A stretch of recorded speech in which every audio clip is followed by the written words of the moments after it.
নমস্কার বন্ধুরা, আমার রান্নাঘরে তোমাদের সবাইকে স্বাগত জানাই। তো আজকে রান্নাঘরে যে রেসিপিটা করতে চলেছি সেটা ছবি দেখে আশা করি তোমরা আন্দাজ করে নিয়েছো এতক্ষণে।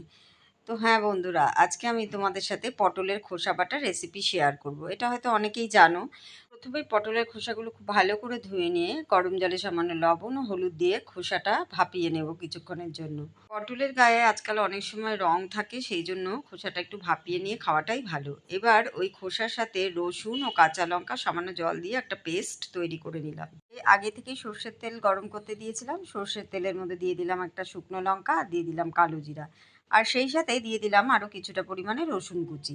দিয়ে দিলাম পাতলা পাতলা করে কেটে নেওয়া পেঁয়াজ কুচি আর দিয়ে দিলাম দুটো কাঁচা লঙ্কা। এবার এই পেঁয়াজটা যখন ভাজা ভাজা হয়ে আসলো তখন দিয়ে দিলাম ওই পটলের খোসা বাটাটা।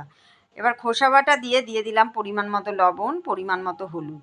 সব কিছুকে ভালো করে মিশিয়ে নিলাম আর দিয়ে দিলাম স্বাদের জন্য সামান্য পরিমাণে চিনি। সকল বন্ধুরা আমার ভিডিওটি এতক্ষণ ধৈর্য ধরে দেখে থাকবে তাদের জন্য অসংখ্য ধন্যবাদ রইল। আর আমার ভিডিওগুলো যদি ভালো লাগে অবশ্যই লাইক কমেন্টের মাধ্যমে পেজটিকে ফলো করে পাশে থেকো। আজ এই পর্যন্তই, ধন্যবাদ সবাইকে।